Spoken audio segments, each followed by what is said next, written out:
नमस्कार दोस्तों, अखंड भारत की आवाज़ चैनल पर आप लोगों का स्वागत है। और अभी जो मैं आज जिसका इंटरव्यू ले रहा हूँ, दुष्यंत भट्ट जी हैं,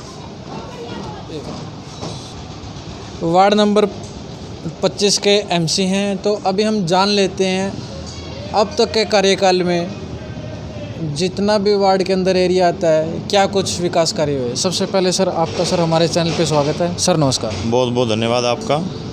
सर सबसे पहला क्वेश्चन मेरा यही है कि आपने अपने वार्ड में अब तक कितना विकास कार्य करवाया? देखिए, मैं वर्ष 2013 में पहली बार निगम पार्षद बना था और उस समय ये वार्ड नंबर 24 हुआ करता था। 24 का आधा पार्ट वार्ड नंबर 26 में चला गया और 23 का आधा पार्ट वार्ड नंबर 25 में आ गया और एक नया वार्ड बना जिसको वार्ड नंबर 25 के नाम से नए 2 वार्ड बने थे पिछली म्यूनिसिपल लिमिट के अंदर। तो मैं वर्तमान में वार्ड नंबर 25 से निगम पार्षद हूँ। वार्ड नंबर 25 में चूँकि वार्ड नंबर 24 जो पहला था उसमें तो लगभग सारा ही काम कंप्लीट हुआ था।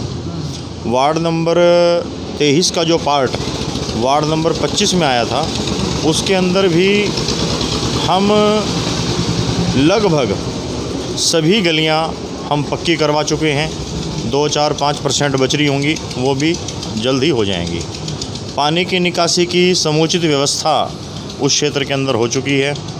बिजली, पानी और सड़क ये अभी कुछ दिन पहले बहुत बड़ी समस्या चल रही थी, पानी की निकासी नहीं हो रही थी। लोग वीवर्स कॉलोनी की समस्या है ये, और काफ़ी लोग आपस में हिंसा तक हो चुकी थी कि भाई मैं यहाँ से निकालूंगा, कहाँ से निकालूंगा। और पुलिस तक भी आई थी, प्रशासन भी आया था, आप भी थे उस टाइम पे। तो उसकी समस्या हल हुई अब तक? देखिए, वीवर्स कॉलोनी जो क्षेत्र है वो वार्ड नंबर 23 में पड़ता है।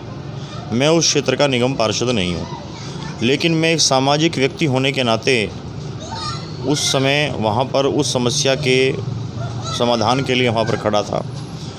वार्ड नंबर 23 की वीवर्स कॉलोनी की एक गंभीर समस्या है कि 23 में जो वीवर्स कॉलोनी है वो नीचे में है और आदर्श नगर ऊंचे में है। तो आदर्श नगर का बरसात का पानी वीवर्स कॉलोनी की ओर फ्लो में आता है, तो उस वजह से लोगों के घरों में वो पानी भर जाता है।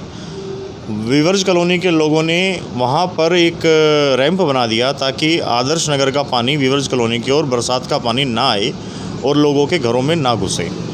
उसके लिए नगर निगम ने रेलवे की ज़मीन पर एक वाटर डिस्पोजल टैंक बनाने की योजना बनाई, जो कि रेलवे से उनकी बातचीत चल रही है।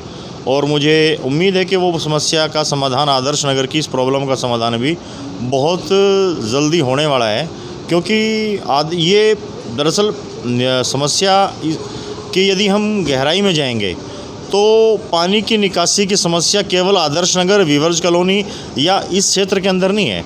पानी की निकासी की समस्या पानीपत के अंदर हर क्षेत्र के अंदर है, क्योंकि पिछली सरकारों ने जो सही मायने में काम होने चाहिए थे वो नहीं हुए।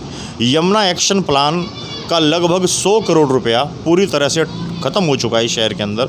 उस समय के ज़माने में जब यहाँ से बलबीर पाल शाह मंत्री हुआ करते थे, विधायक थे, तो 100 करोड़ रुपए यमुना एक्शन प्लान का यहाँ पर खर्च हुआ था, लेकिन वो यमुना एक्शन प्लान पूरी तरह से फेल हो चुका है। पानी की निकासी की समस्या यहाँ नहीं, पूरे शहर की ही समस्या है। यदि थोड़ी सी भी बारिश आ जाती है पानीपत के अंदर तो पानी ही पानी नज़र आता है, सड़कें नज़र ही नहीं आती।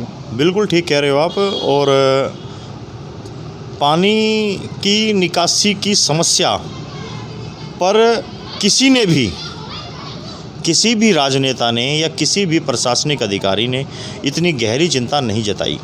नाले की सफाई नहीं हो पाती, नाला ओवरफ्लो है, नगर निगम पूरी तरह से फेल हो चुका है और नगर निगम के अंदर दूसरे और कामों में हर व्यक्ति, हर का ध्यान है। अधिकारी सिर्फ पैसा कमाने के लिए यहाँ पर पोस्टिंग कराते हैं। दुष्यंत जी, मैं एक बात कहना चाहूँगा, आपकी बात बिल्कुल सही है। मेरा अगला क्वेश्चन यही था, जब बारिश होती है, पानी खड़ा होता है, तब तो याद आता है कि भाई पानी निकलना चाहिए।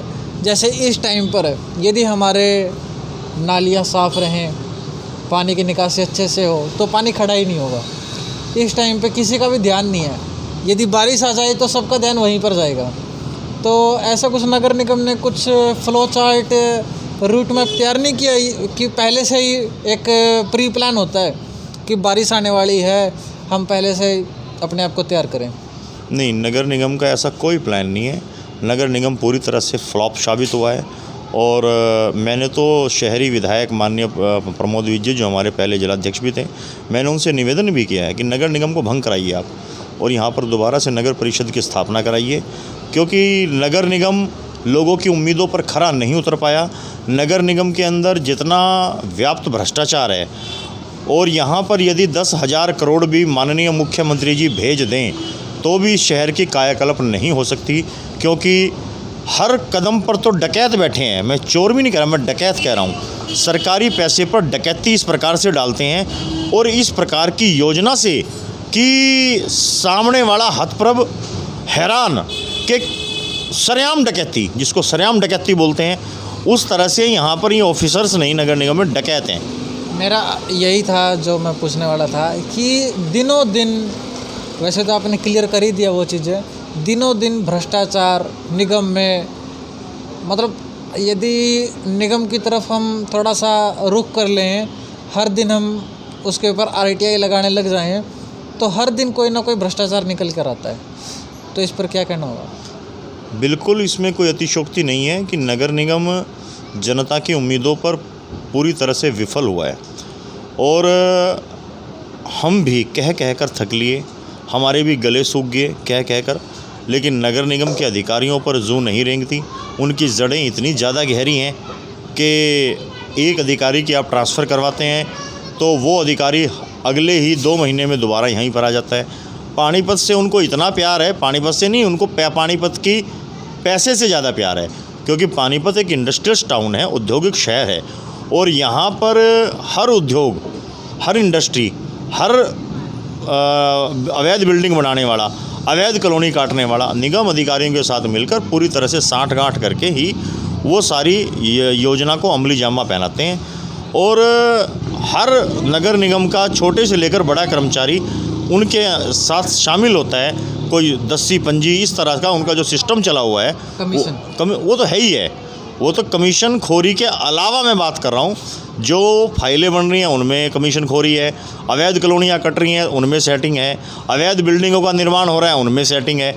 ऐसा कोई काम नहीं है कि जिस काम में अधिकारियों की मिली भगत के बिना ये काम हो रहे हों। दुष्यंत जी, अभी हाल फिलहाल में ही जो DTP हमारे ललित जी हैं, उनके खिलाफ पूरा पानीपत व्यापारी वर्ग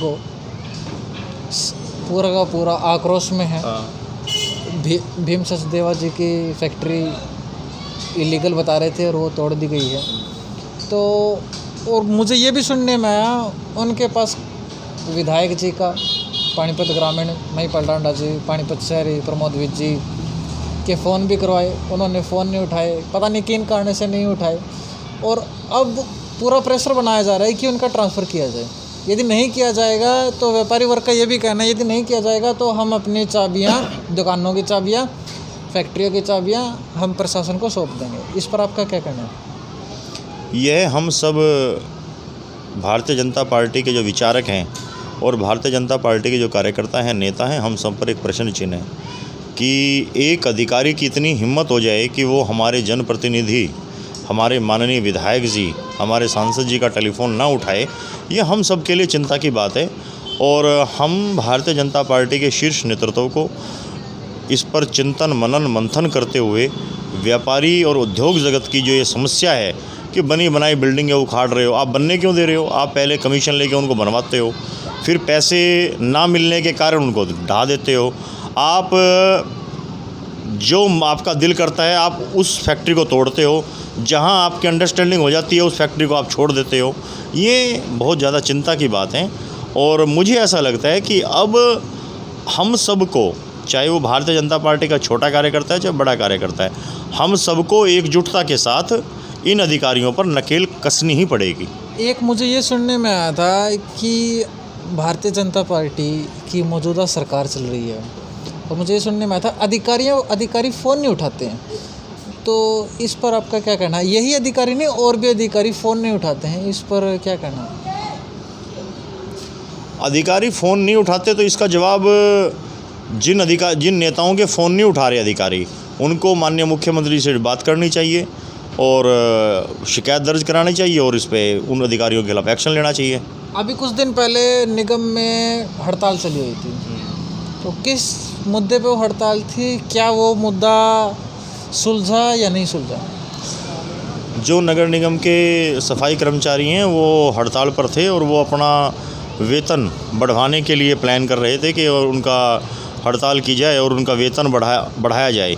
मुझे इस बारे में पूरी जानकारी नहीं है कि उन्होंने किस आधार पर वो हड़ताल की थी और किस आधार पर हड़ताल ख़त्म की, क्योंकि पूरे हरियाणा के अंदर कहीं भी वो हड़ताल नहीं थी सिवाय पानीपत के। पानीपत शहर के अंदर ही वो हड़ताल चल रही थी और नगर निगम कमिश्नर ने उनको क्या आश्वासन दिया, ये बात तो आप कमिश्नर साहब ही बता पाएंगे कि उन्होंने किस आश्वासन देकर वो हड़ताल समाप्त कराई।